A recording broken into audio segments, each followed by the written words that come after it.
If you have been told that your reflux and heartburn are caused by too much stomach acid, and you've been doing everything you can to reduce it, including taking PPIs, but your symptoms just won't go away, this episode is going to reframe everything for you because that explanation you were given is incomplete. And for a lot of women, it's actually what's keeping them stuck. So today, we are digging into one of the most common myths around reflux and heartburn, why the too much acid story doesn't hold up, and what's actually going on in your body when symptoms keep coming back no matter what you do. So, welcome to episode 2 of our summer podcast series. Let's get into it. Welcome to the Stomach Solution, the podcast for all you high achievers out there who are tired of managing your reflux, heartburn, and stomach pain and are ready for a solution that lasts. I'm Jessica Washington, functional diagnostic nutrition practitioner and former reflux sufferer myself, so I know firsthand what it feels like to do everything right and still feel like your stomach is working against you. So, if you're ready to dig into your symptoms, hidden root causes, the ones that diet changes and supplements just won't touch, get comfy, take a deep breath, and let's uncover the solution to your stomach issues together. And as a reminder, this podcast is for educational purposes only and is not a replacement for medical advice or treatment. All right, welcome back to the Stomach Solution. And today we are going to be talking about the dangerous myths about reflux and heartburn that keep most people stuck. And so, if you have ever talked to a doctor about your reflux or your heartburn, there's a very good chance that you have heard this same explanation that we're going to talk about. And that explanation is that your reflux and heartburn happen because you have too much stomach acid. And on the surface, that explanation makes a lot of sense. You feel burning in your chest, you feel acid coming up your throat, and you just feel all this discomfort and pain in your stomach and your throat. And so it seems logical to assume that your stomach must be producing too much acid, and that is the root of your symptoms. And if you're someone who likes to understand what's going on in your body, who wants things to make sense, who wants a clear cause and effect so you can fix it, this explanation feels like something you can work with because it gives you a plan. If there's too much acid, then the solution would be to reduce it, which is why the typical advice tends to look like this. Avoid acidic foods. Reduce your stomach acid with PPIs or over-the-counter acid blockers. Do everything you can to calm that fire. And if you're anything like the women that I work with, you probably didn't just try one of those things. You tried all of them. You followed all the recommendations, you made the changes, and you stuck with it because that's just what you do. But here's where things often start to get frustrating because even after doing all of that, you find yourself still having symptoms. You're still experiencing burning after meals. You're still feeling pressure or nausea after you eat. And you still can't eat normally without thinking about your stomach. And maybe you've had this moment where you realize, I am doing everything I have been told to do, and this still isn't working. And for someone who is so used to being capable and on top of things, you manage so many things in your life well, that is a really uncomfortable place to be because now it's not just about your stomach anymore. It starts to feel like something in your body is not adding up. And you might even start questioning yourself and your approach and all of the things that you've been doing. Like, am I missing something? Am I maybe just not being disciplined enough? Do I need to cut out more foods? Do I need to try harder? And along with all of those questions, you might be starting to notice something else happening too, that you are becoming more dependent on the very strategies that were supposed to resolve your symptoms. Things like relying on medication just to keep your reflux and heartburn manageable. Still avoiding foods, but not really feeling any better, and still thinking about your stomach every single day. And this is usually the point where the people I work with start realizing that something about the explanation they were given doesn't fully make sense. Because if reflux was simply a problem of too much stomach acid, then reducing that acid should solve the problem. Because 1 + 1, it equals 2, unless it doesn't. And for a lot of the clients and moms that I work with, 1 + 1 does not equal 2. And this is where we need to start looking at things differently. Because one of the biggest misconceptions about reflux is the idea that stomach acid itself is the problem. In reality, stomach acid is one of the most important tools that your body has for digestion.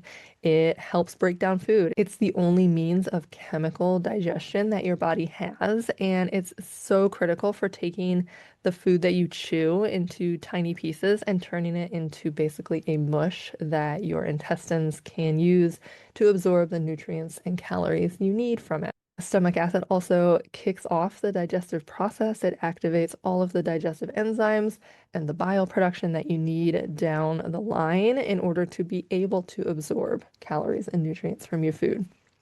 And it signals to the rest of your digestive tract to start peristalsis, where it's moving food through your system. And kind of an unknown low-key benefit of stomach acid is that it protects your body and your gut from any ingested bacteria and pathogens actually taking hold in your system and becoming an infection that is then going to further derail your health. So, when stomach acid is suppressed long term, digestion becomes less efficient. Food sits in your stomach longer, gas and pressure build up, and motility slows down. And all of those things can actually increase the likelihood that your stomach is not going to feel well, that the contents of your stomach are going to move upward into your esophagus, which means the very thing that you were told would fix the problem is actually what keeps your symptom cycle going. And when you have not enough stomach acid, your reflux and heartburn can actually get worse. And if that's what you have been experiencing, welcome. You are not crazy. Your body is not broken. You are experiencing a very real thing that is actually so contrary to the current narrative about reflux and heartburn, stomach acid suppression, and PPI use. So, when you look at reflux through this new lens, the conversation then starts to shift because the question is no longer, how do I reduce my stomach acid? But the question now becomes, what is causing my stomach to struggle with digestion and to not be able to handle the amount of stomach acid that I am producing in the first place? And when we start asking those questions, we often find several very possible contributors. Things like maybe your stomach acid is actually low, or maybe your stomach lining is inflamed, and that's why you're feeling all of this irritation and burning. Or maybe you have microbiome imbalances, or motility issues, or certain nervous system patterns that are interfering with normal and proper digestion and stomach acid production and all of the things, because digestion is not just one thing. It's not just stomach acid and it's not just gut motility. It is an entire system. And when that system is under strain for whatever reason, symptoms start to show up. And here's the problem. Most people are never given a way to understand whether any of those potential root cause things are happening in their body. They just go to their doctor, they say, I'm having all of this stomach discomfort and heartburn, and they're given a PPI to suppress stomach acid that may not actually be low in the first place. So, instead of digging deeper, they just stay stuck, focused on managing acid levels and avoiding foods, and that is not even the root cause or the path to the solution to actually getting rid of their symptoms and healing their body. And that path of just managing stomach acid levels that, again, don't even need to be managed, often turns into doing things like eating all of the right foods, avoiding the quote unquote wrong foods, taking all of the supplements, and just doing all the things that you're supposed to do because somebody said that you have high stomach acid, and that's led you down this rabbit hole that's going to leave you still feeling like you're not getting the results that you should be getting. So if you've been told that reflux and heartburn are simply a problem of too much stomach acid, and if you have tried reducing your stomach acid and that actually has not resolved your symptoms, you are not missing something. You are not failing. Your body is not broken. That explanation you were given was just incomplete and, may I say, incorrect. Because reflux and heartburn are not just about acid levels, and they're definitely not about stomach acid that is too high. What they're actually about is how well your digestive system and your stomach is functioning as a whole. Basically, things like how your stomach is breaking down food, how efficiently food is moving through your system, whether your stomach lining is irritated and inflamed and damaged, what's actually happening in your microbiome, and how your body is responding to stress. And when those pieces aren't working the way that they should, that's when symptoms show up, not because you have too much stomach acid, even though it very well feels like you have too much stomach acid. And so when you start looking at your symptoms through that lens, that's when everything can start to shift. Instead of trying to control every input, you are able to start getting curious about what your body actually needs. And instead of trying to do everything perfectly, you can start focusing on what will actually move things forward. Because your symptoms are not things to be stifled and shut down. They are actually clues. Your symptoms are your body's only way of communicating with you. And so when you experience things like heartburn and reflux, you don't want to just turn and reduce your stomach acid, throw some supplements at it, restrict your diet even more. If you can get curious and think, why is my body giving me these symptoms?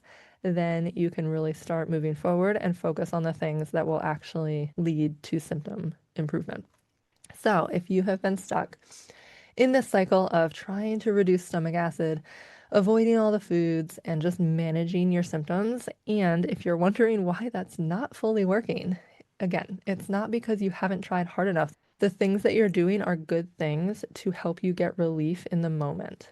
But the problem is that you haven't been told what is actually causing your stomach to have reflux and heartburn. Because reflux, again, is not about too much acid. It's a sign that something in your digestive system isn't functioning the way that it should. And when you're able to shift from trying to just suppress your symptoms, from kind of scrambling day to day to just feel well, to actually understanding what's going on underneath the surface, healing becomes so much more possible and so much easier. Your body will respond so well to those deeper root cause focused strategies and will actually end up healing and feeling better all on its own. No constant management, no needing to baby your stomach. Healing will happen when you resolve those underlying factors that are causing your body to produce symptoms in the first place.